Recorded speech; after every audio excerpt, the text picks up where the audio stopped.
Hello అండి, welcome to Sandhya's kitchen. ఈరోజు నేను ఆరెంజ్ క్రష్తోని ఒక ఇంట్రెస్టింగ్ ఐస్ క్రీమ్ మీకు చూపిస్తానండి. అదేంటంటే orange popsicles.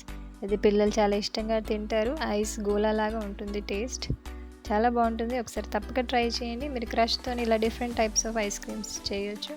So let's start the process. ఇక నేను 4 స్పూన్స్ ఆరెంజ్ క్రష్ తీసుకున్నానండి. మీరు ఈవెన్ స్ట్రాబెర్రీ ఉంటే స్ట్రాబెర్రీ క్రష్తో కూడా ఇలా పాప్సికల్స్ చేసుకోవచ్చు. దాంట్లో చిల్డ్ వాటర్ వేసుకోండి, నార్మల్ వాటర్ అయినా వేసుకోండి. ఎలాగో మనం ఫ్రీజ్ చేస్తాం కాబట్టి నార్మల్ వాటర్ అయినా చిల్డ్ వాటర్ అయినా వేసుకొని ఒకసారి మిక్స్ చేసుకోండి.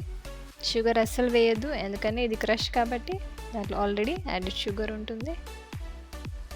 ఇప్పుడు ఒకసారి మిక్స్ చేసుకొని మనం ఈ పాప్సికల్ మౌల్డ్స్లో వేసేద్దాం. అన్నిటినీ ఇలా ఫిల్ చేసుకోండి.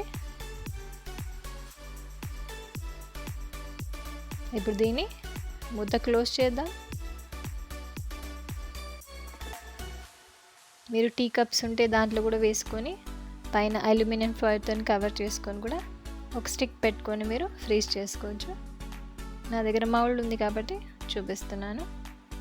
ఇప్పుడు ఫ్రీజ్ చేసుకుందాం. After 6 to 7 hours. After 7 hours మనం ఒకసారి చెక్ చేసుకుందాం. వావ్, పిల్లలైతే సో అట్రాక్టివ్గా తింటారు. జ్యూసీగా orange popsicles with orange crush ready అయిపోయిందండి. ఉంది కదా షుగర్ ఫ్రీగా.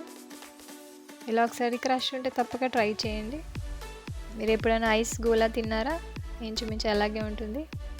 టేస్ట్ చాలా బాగుంది. ఒకసారి తప్పక ట్రై చేయండి. నా ఈ వీడియో నచ్చినట్టయితే నా వీడియోకి లైక్ చేయండి and also subscribe to Sandhya's kitchen. Thank you.